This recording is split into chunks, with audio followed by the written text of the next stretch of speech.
muncul adalah semacam pluralitas sejarah Syekh Yusuf, terbentuk dari cerita daerah masing-masing. Dari cerita masing-masing muncullah bermacam-macam sifat tokohnya serta informasi tentang kehidupannya yang digunakan untuk menciptakan gambaran umum Syekh Yusuf sebagai tokoh historis. Selain mitos dan cerita masing-masing, masyarakat yang dipengaruhi Syekh Yusuf ternyata ada fenomena agak luar biasa, di mana ada pluralitas makam Syekh Yusuf pula. Di lebih dari satu tempat terdapat makam yang menurut orang setempat merupakan makam Syekh Yusuf. Ada kira-kira 6 tempat pemakaman Syekh Yusuf, yaitu di Cape Town, Afrika Selatan, di Makassar, di Banten, di Jawa Barat, di Palembang, di Sumatera, di Sri Lanka, serta di Kalango, yaitu Madura. Makam-makam tersebut masih berfungsi dalam masyarakat dan didatangi para berziarah. Yang menjadi makam yang benar adalah hal yang masih diperdebatkan karena adanya pluralitas cerita tentang kehidupan Syekh Yusuf dan kepercayaan masing-masing masyarakat yang didatanginya. Jadi di sini rumusan dari penelitian kami yaitu yang pertama, bagaimana cerita masyarakat Madura mengenai makam Syekh Yusuf, dan tentang bagaimana cerita dan persepsi masyarakat Madura tentang tokoh Syekh Yusuf. Kemudian ada juga tujuan penelitian kami di sini yaitu untuk mengetahui cerita dari para masyarakat atau beberapa informasi. Di sini saya akan mempresentasikan tentang metode penelitian kami, yaitu populasi sumber dari informasi. Populasi yang menjadi para informan utama peneliti ini termasuk masyarakat Salango di desa Pulau Puteran. Peneliti ini dilakukan dengan menggunakan snowball sampling, yaitu ada beberapa informan kunci yang diidentifikasi orang-orang tersebut kemudian memperkenalkan orang lain. Kriteria yang digunakan untuk memilih para informan antara lain asal seorang informan yaitu dari desa Talango, pengetahuan seorang informan terhadap makam atau tokoh Syekh Yusuf, pengalaman seorang informan berziarah ke makam Syekh Yusuf. Informasi penelitian ini termasuk beberapa orang dengan berbagai usia dan tingkat pendidikannya, baik itu laki-laki maupun perempuan. Selain itu, kebanyakan informan merupakan orang asli Madura dan beragama Islam. Faktor terpenting adalah pengetahuan dan pengalaman para informan. Jadi, sifat dan faktor lain tidak diutamakan. Masuk kita ke teknik pengumpulan data, yaitu penelitian ini merupakan penelitian kualitatif dari berbagai akibatnya teknik pengumpulan data yang sesuai dengan jenis penelitian. Teknik pengumpulan data yang berikut digunakan yaitu 1. Focus group discussion technique. Teknik ini digunakan untuk mendorong pembicara mengenai topik dari penelitian tersebut. Juga membandingkan pengetahuan serta pendapat para informan. Selanjutnya wawancara. Wawancara yang semi-struktural juga menjadi teknik pengumpulan data pokok. Pertanyaan umum digunakan sebagai kerangka terapi, tidak diikuti secara ketat. Para informan diwawancara secara semi-struktural. Selanjutnya, observasi partisipasi. Dari tindakan penetapan di wilayah penelitian, selama periode penelitian tujuannya adalah berkesempatan mengambil kehidupan sehari-hari responden dan masyarakat desa Talango. Selanjutnya, teknik analisa data. Data penelitian ini akan dianalisa secara deskriptif dan bertujuan untuk menemukan cerita lisan masyarakat Selangor mengenai baik tokoh maupun makam Syekh Yusuf di Selangor. Baiklah, di sini saya akan melanjutkan penjelasan teman saya. Saya akan menjelaskan tentang tokoh Syekh Yusuf.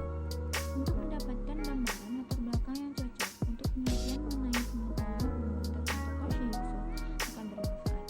Melalui pemahaman tentang peristiwa dalam kehidupan beliau, kita bisa memahami pengaruh beliau dalam masyarakat serta citra dan persepsi terhadap beliau bagi orang-orang saat ini.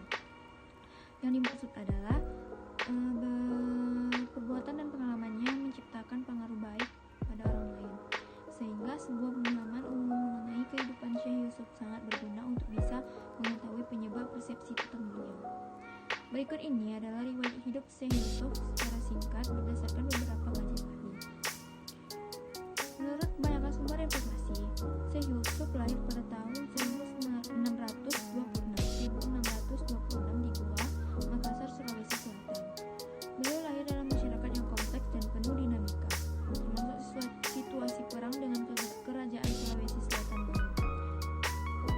Saya akan menceritakan cerita tentang makam Syekh Yusuf di Selangor.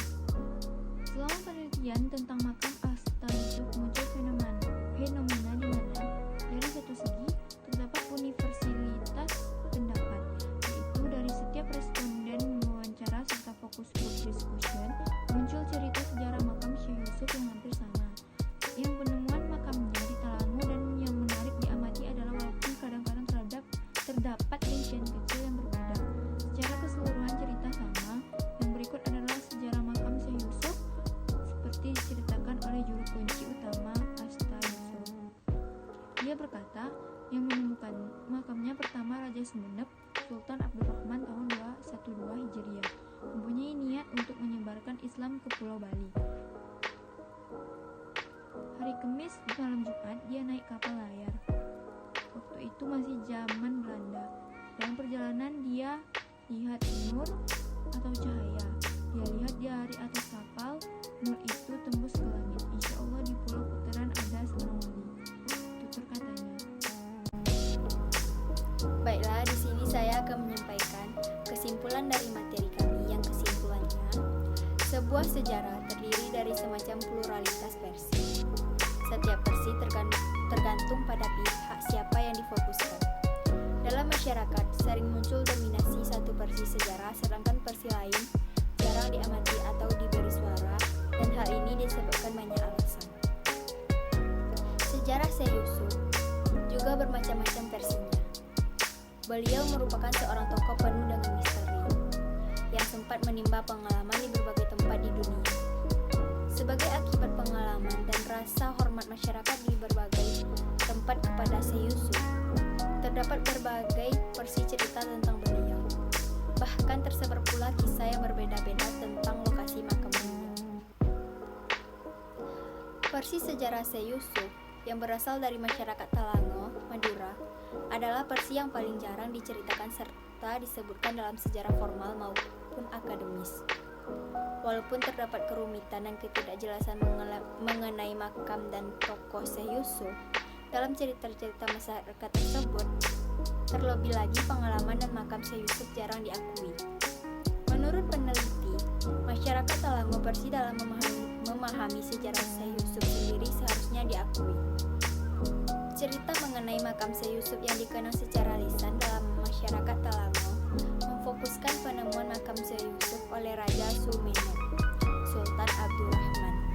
Ternyata cerita ini menjadi informasi utama bagi orang Selangor mengenai makamnya, dan sebagai akibatnya ada kesamaan pendapat dari para responden mengenai penemuan makamnya.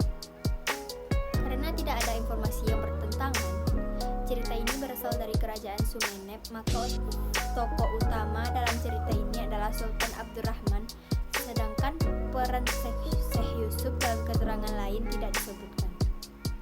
Sebagai akibat kekurangan keterangan lain, misalnya tentang siapa yang membuat makamnya, apa yang benar-benar dikuburkan dalam makamnya, muncul semacam ketidaksepakatan serta ketidaktahuan dalam masyarakat mengenai keterangan yang lebih lengkap.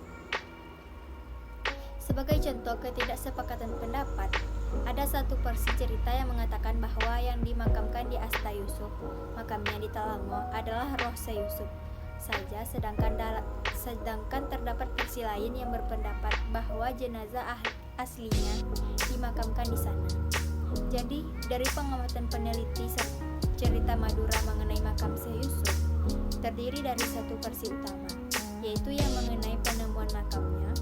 Namun semakin terperinci keterangannya, semakin bervariasi ceritanya sehingga muncul lebih dari satu versi cerita. Melalui penelitian ini, sebuah gambaran singkat cerita masyarakat Talangmo, Madura mengenai Syekh Yusuf telah diamati. Berbagai cerita penduduk Talangmo mengenai Syekh Yusuf menambah sifat misteri Syekh Yusuf. Seorang yang memiliki banyak versi sejarah, selain itu ceritanya memperluas mengetahui kita mengenai masyarakat yang mempengaruhi serta menghormati Syekh Yusuf. Karena tidak ada sumber sejarah tertulis dan akademis atau formal mengenai hubungan antara masyarakat Madura dan Syekh Yusuf, peneliti ini hanya memfokuskan pada sisi sejarah lisan, khususnya dari orang awam. Diterima atau tidaknya suatu versi sejarah merupakan masalah pendapat serta persepsi sejarah saja. Sekian kesimpulan dari materi kami, dan sekian juga hasil presentasi dari kami. Jika terdapat kekurangan, kami minta maaf. Wassalamualaikum warahmatullahi wabarakatuh.